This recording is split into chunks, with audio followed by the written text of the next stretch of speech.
참으로 나의 사랑하고 사모하는 형제들, 나의 기쁨이요 면류가 아닌 사랑하는 자들아, 이와 같이 주 안에 서라. 내가 유오디아를 권하고 순두개를 권하노니 주 안에서 같은 마음을 품으라. 또 참으로 나와 멍에를 같이 한 네게 구하노니 복음에 나와 함께 힘쓰던 저 여인들을 돕고 또한 글레멘드와 그 외에 나의 동역자들을 도우라. 그 이름들이 생명책에 있느니라. 주 안에서 항상 기뻐하라. 내가 다시 말하노니 기뻐하라. 너희 관용을 모든 사람에게 알게 하라. 주께서 가까우시니라. 아무것도 염려하지 말고 다만 모든 일에 기도와 간구로 너희 구할 것을 감사함으로 하나님께 아뢰라. 그리하면 모든 지각에 뛰어난 하나님의 평강이 그리스도 예수 안에서 너희 마음과 생각을 지키시리라. 아멘. 바울 서신은 항상 끝에 그러므로 하고 실제적인 생활을 말씀합니다. 이게 실전이죠. 앞에 것은 다 교실에서 들을 수 있는 건데, 그러므로 한 것은 이제 실제 삶에서 이 말씀이 우리에게 어떻게 드러나야 되는가 하는 문제입니다. 1절 이와 같이 주 안에서 서라 했는데, 이제 실제적인 문제는 내게 나를 둘러싸고 있는 사람과 환경의 문제입니다. 그래서 4장에서는 사람과 관계에 대해서 5절에 너희의 관용을 모든 사람에게 알게 하라. 그렇게 말합니다. 너희 관용을 모든 사람에게 알게 하라. 그리고 내게 허락된 환경에 대해서는 11절 말씀에 어떠한 형편에든지 나는 자족하기를 배웠다. 어떤 형편에도 처할 수 있는 사람이 되었다. 이렇게 말하고 있습니다. 이 두 가지가 이제 바울이 마지막 권면하는 말씀입니다.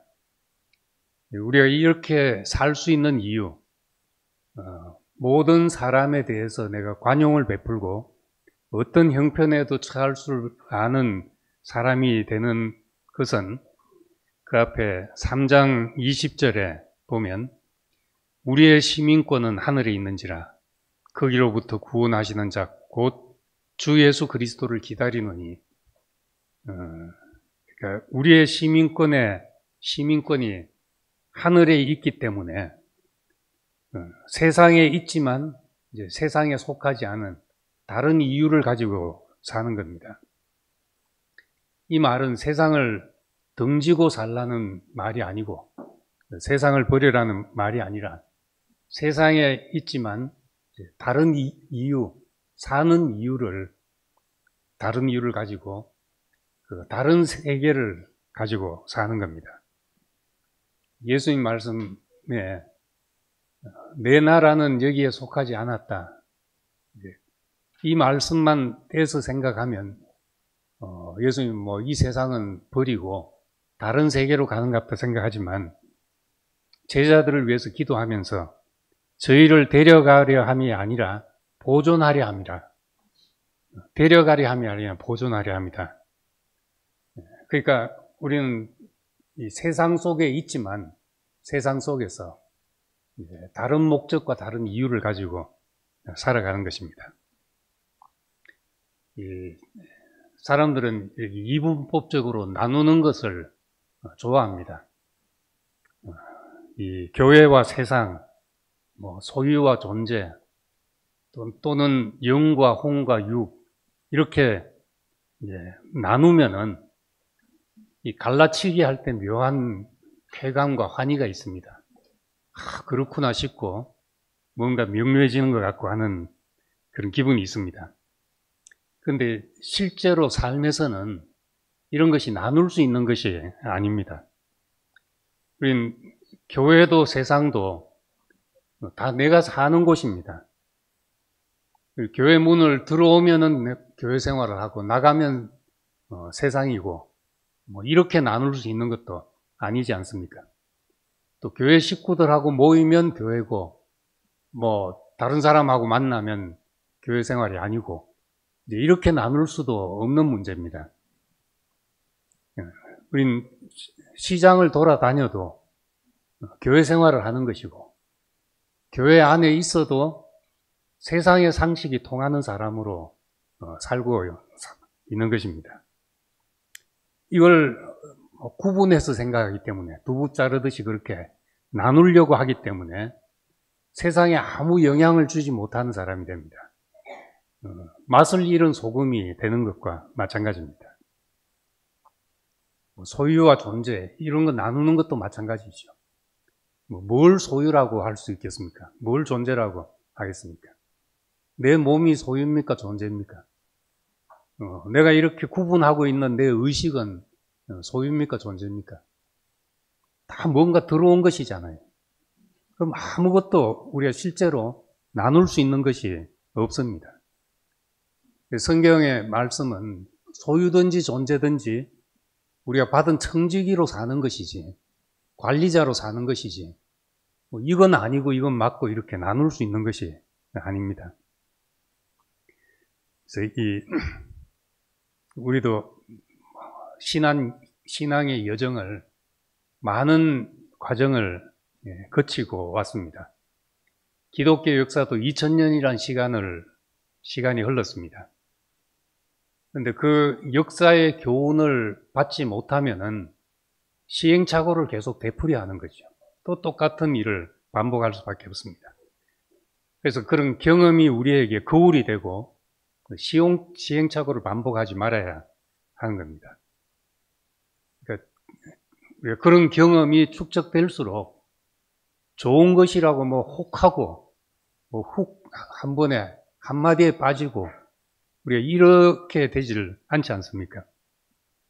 강조하는 메시지가 그것이 무엇이 되어 나오는지를 봐야 되죠.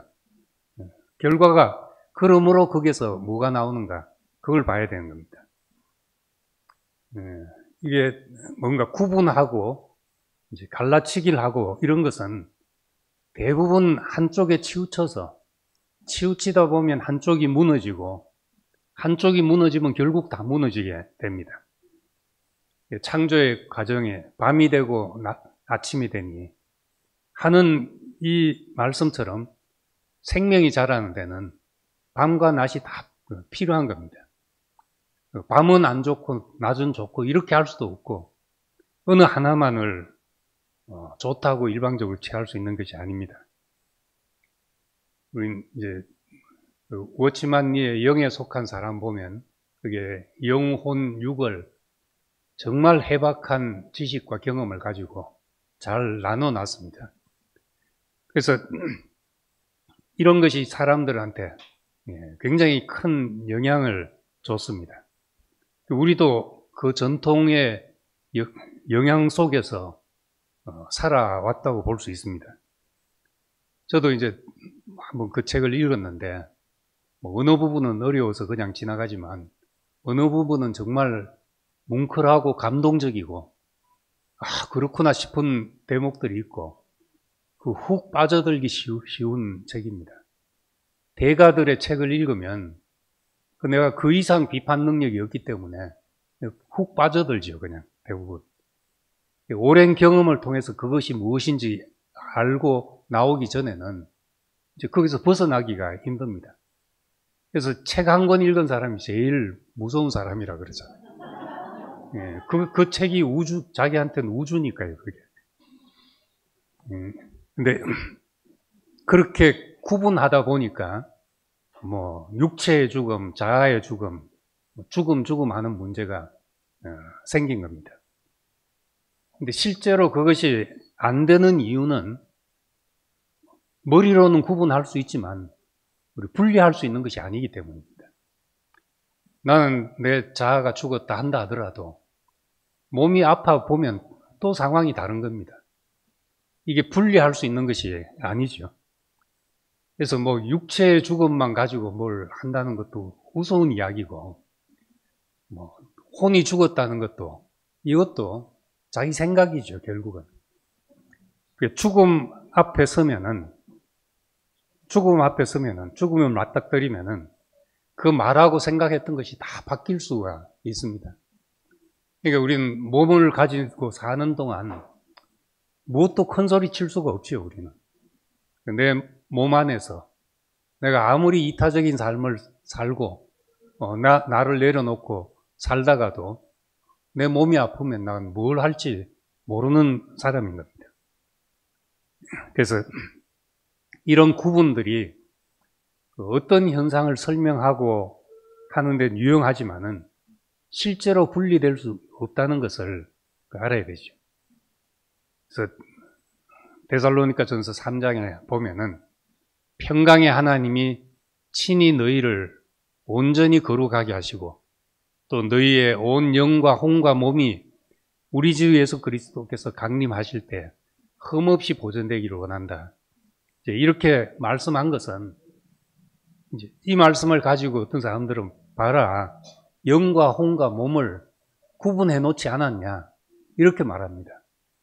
그런데 이 맥락은 구분하라고 써놓은 것이 아니라 우리의 전 존재가 하나님 앞에 보존되기를 원한다는 그 말을 하고 있는 겁니다. 구분하는 것이 아니죠. 거꾸로 읽고 있는 겁니다. 영과 혼과 몸이 그리스도 강림하실 때 모든 것이 흠없게 보존되기를 원합니다. 어느 하나만이 아니고 전체가 보존되기를 원합니다. 이렇게 말합니다. 시민권이 하늘에 있다는 말도 세상을 어떻게 버려라는 말이 아니라 우리의 목적이 그리스도께 있다. 다른 것에 있다. 그것을 말하는 겁니다. 그래서 주 안에 서서 살아가라. 주 안에 서라. 그렇게 말하면서 첫 번째는 사람에 대해서 관용할 것을 말합니다. 모든 사람에 대해서 모든 사람에게 너희 관용을 알게 하라. 너희 관용을 모든 사람에게 알게 하라. 그렇게 말합니다. 그 앞에 보면은 유오디아와 순두개를 권하노니 주 안에서 같은 마음을 품으라. 뭔가 이제 갈등과 무엇이 있었다는 것을 보여주고 있죠. 이 빌립보 교회 같은 교회도 어느 교회도 이런 사람이 모이는데 이런 문제가 안 생길 수가 없습니다.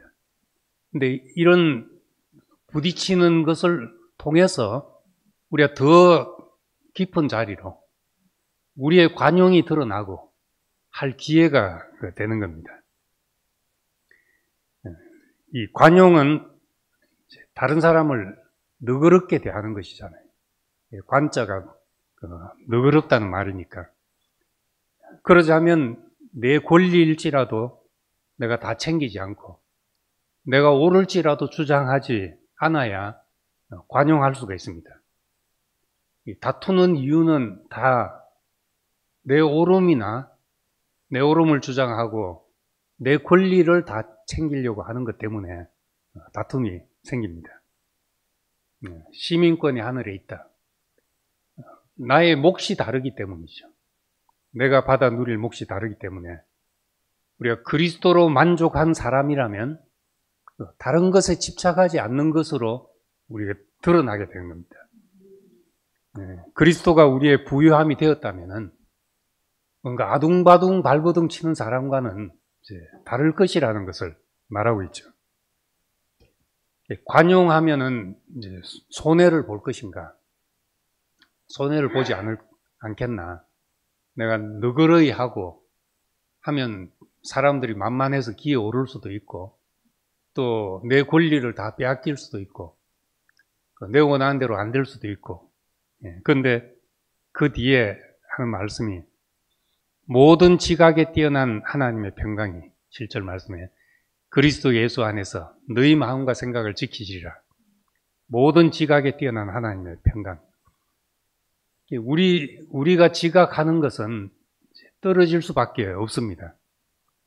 우리는 하나를 고려하면은 다른 것을 고려하지 못할 때가 많고 생각이 미치지 못하는 부분이 그 사람은 다 있게 마련입니다.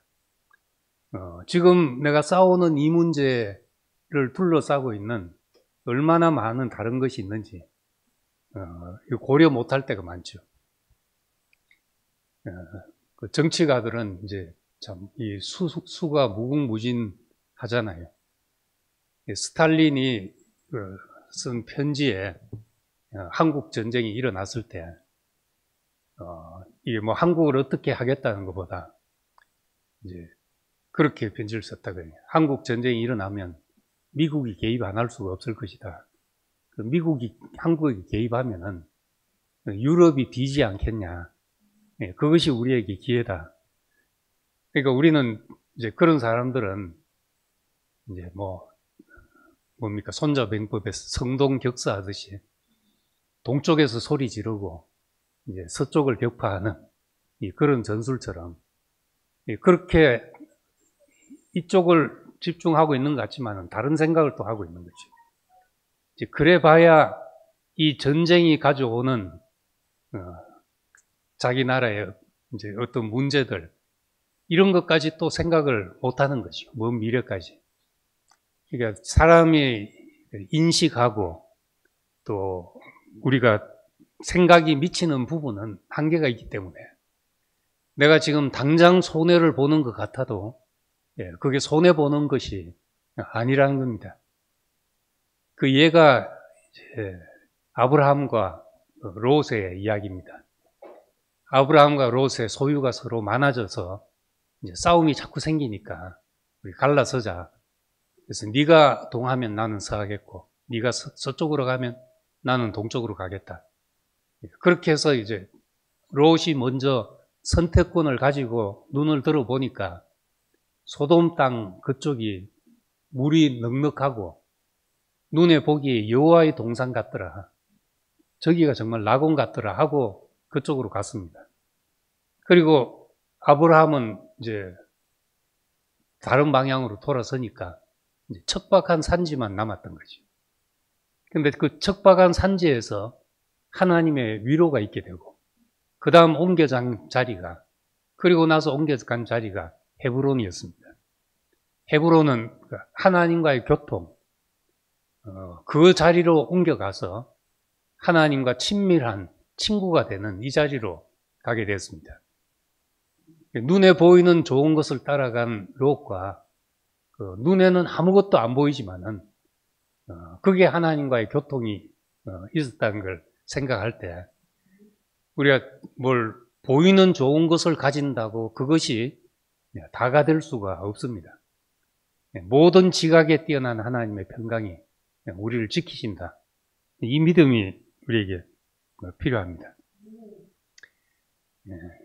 한 치 앞도 고려하지 못할 때가 많은데 마침내 무엇이 복이 될지는 우리가 다 모릅니다.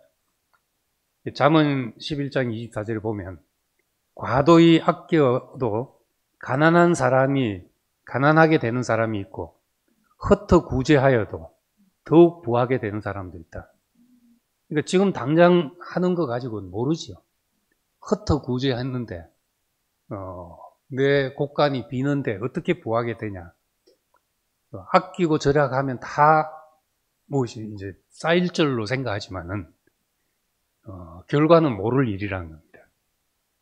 그래서 시편 37편에도 온유한 자가 땅을 차지하리라. 이 세상에는 온유한 자가 땅을 차지할 수가 없지요. 매일 부동산을 들여다보고 재빠르게 투자를 해야 차지할 수 있는 겁니다. 근데 온유하면은 다 뺏길 수밖에 없는데 이 온유한 이제 한 분, 예수 그리스도 다 빼앗긴 분이 결국은 모든 사람의 마음이 자기 영토가 되고 자기 거처가 될 수 있었던 겁니다. 그래서 너희 관용을 알게 하라. 이런 우리의 관용을 통해서 그리스도의 풍성을 보기 때문입니다. 우리가 옹색한 사람 같으면은 아둥바둥 싸워야 되죠. 근데 넉넉한 사람은 시시한 거 가지고 싸울 필요가 없다는 거죠. 그리스도가 얼마나 넉넉한지 그거는 우리의 관용을 통해서 드러나게 됩니다. 모든 것을 잃어버리고 배설물로 여길 만큼 우리에게 그 보화가 되고 복이 되는 그것이 정말 보화라면은 다른 것에 대해서 잃어도 개의치 않는, 배설물로 여기도 개의치 않는 이제 그런 사람을 통해서 그리스도가 풍성하구나, 정말 넉넉하구나, 만물을 충만케 할 수 있구나 하는 것을 알게 되죠. 저 사람들은 넉넉한데 뭐가 있어서 그런가, 뭐가 있구나, 그렇게 생각하게 될 것이란 겁니다. 그리스도의 풍성은 우리 속에서 경험하는 거지만 관용은 우리를 통해서 그리스도의 풍성이 다른 사람에게 알려지는 길이 되는 겁니다. 자기 필요를 채우려고 하면 흘러갈 게 없죠. 나도 지금 아직 다 못 먹었는데 누구 줄 것이 있습니까? 근데 이 그리스도의 풍성을 알 때 내게는 알지 못한 양식이 있다 한 것처럼 다른 것에 대해서 관용할 수 있는 사람이 되게 됩니다. 둘째는 이제 환경에 대해서 빌립보 교인들이 이제 바울에게 그 선교를 지원하고 물질적으로 돕고 그 많은 일을 했다는 것을 봅니다. 이런 마음이 또 싹이 터서 이제 형제들을 도우려고 할 때 이제 그 가까이 있는 이런 사람들을 너희가 도우라 하면서 내가 궁핍함으로 말하는 것이 아니라 어떤 형편에서든지 나는 자족하기를 배웠다. 비천에 처할 줄도 알고 풍부에 처할 줄도 알아. 모든 일, 곧 배부름과 배고픔과 풍부와 궁핍에도 처할 줄 아는 일체의 비결을 배웠다. 어디 갖다 놔도 살 수 있다. 서바이벌 게임 하면 금메달 딸 그런 사람 아니겠습니까? 어떤 환경에서도 불평할 것이 없고 감사밖에 없는 사람. 그래서 내게 능력 주시는 자 안에서 내가 모든 것을 할 수 있다, 이렇게 말했습니다. 이 말씀만 똑 따가지고 하나님이 능력 주시면 뭐든 할 수 있다, 뭐 어디도 합격할 수 있고 뭐 어디도 들어갈 수 있고 그렇게 생각합니다. 이는 정반대로 생각한 거죠.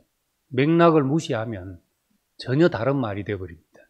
여기서는 뭐든 할 수 있다는 것이 어디든 처할 수 있다는 겁니다. 어떤 환경에서도 감사가 나오고 어떤 환경에서도 자족한다. 이 능력이 가장 큰 능력 아니겠습니까? 꼭 뭐가 돼야지만 사는 사람보다 뭐가 돼도 괜찮은 사람이 그 생존 능력이 아주 탁월하죠. 북미에는 그 라쿤이라는 너구리 같이 생긴 너구리죠. 그 동물이 하여튼 동네방네 퍼져가 생존력이 굉장히 강하다고 합니다. 이 동물은 머리도 좋지만은 뭐든 먹을 수 있는 거예요. 뭐든 먹을 수 있으니까 이제 어디서든 살 수 있는 이런 동물이 돼가지고 밤마다 이제 쓰레기통을 뒤지는 겁니다. 음식물 쓰레기통이 아침에 일어나면 다 뒤집어져 있는 거예요. 음식물 쓰레기통이.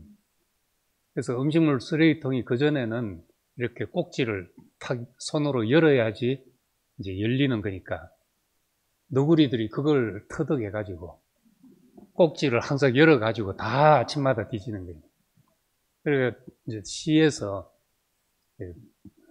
시 전체 쓰레기통을 다 바꿨습니다. 잠그는 걸 옆으로 밀어 잠그는 걸로 바꿨습니다. 한동안 너구리가 이제 쓰레기통을 못 뒤집더라고요.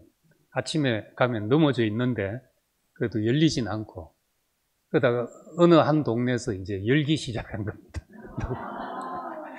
이렇게 잡아 당기면 열리는 걸 터득해가지고 그것도 열기 시작하면은 너구리들은 이제 다 알게 되는 모양이에요. 어떻게 한 동네에서 열기 시작하면 다른 동네도 교육이 되는지. 그래서 내가 한 번은 이제 너구리들 참 불쌍하다. 어떻게 밤마다 저렇게 몰래 쓰레기통을 뒤지면서 사는 이 지구에서 한 번 생존하는데 저렇게 살아야 되냐 하니까 무슨 소리 하냐고 우리들은 밤마다 쇼핑 나와가지고 먹을 것이 가득 찬 통을 열면서 하나님께 감사하고 있을 것이라는 거예요. 예, 그러고 보니 그렇더라고요.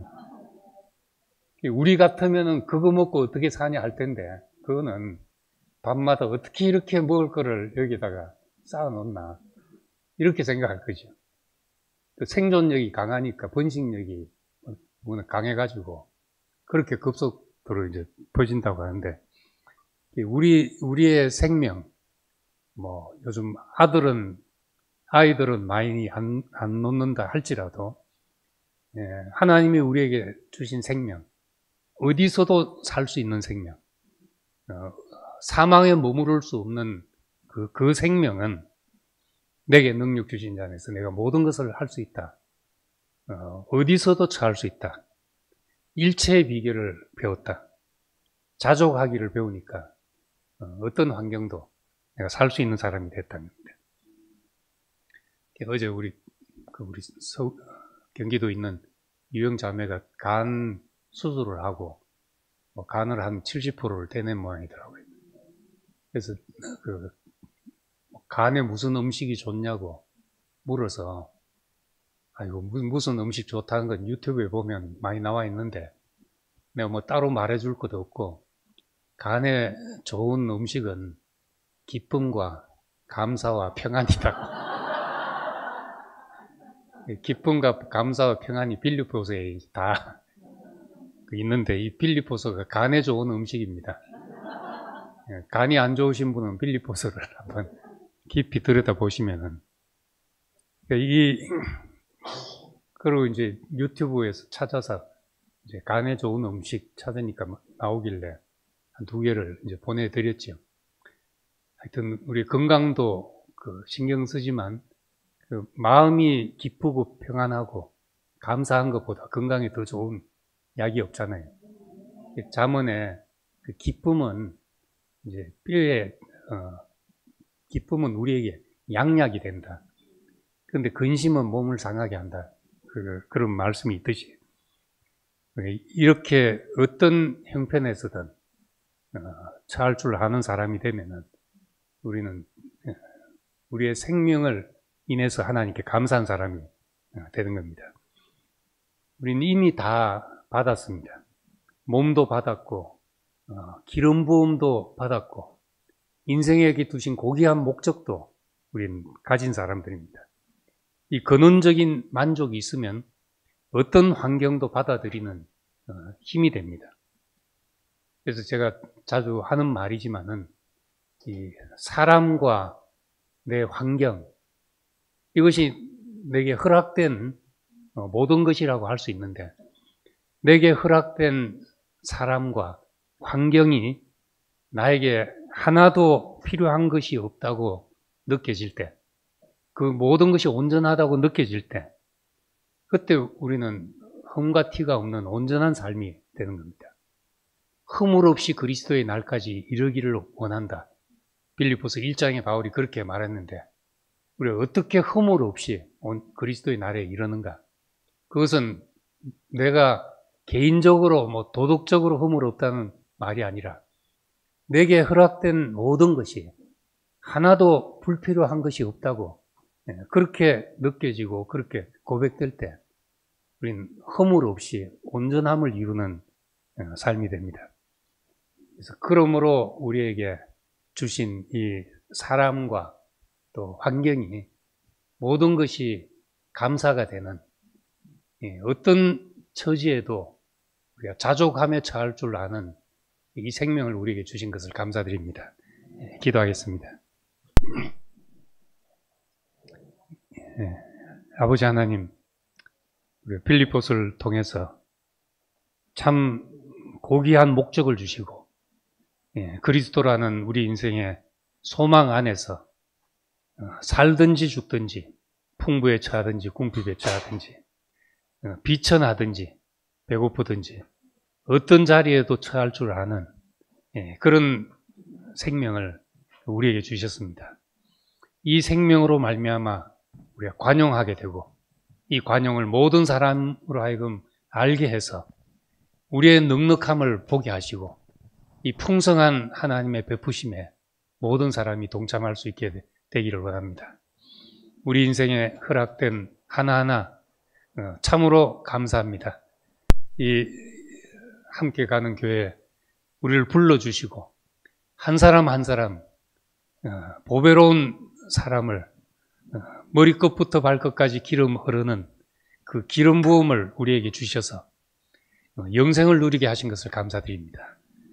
주님의 은혜를 감사드리며 예수님 이름으로 기도드립니다. 아멘.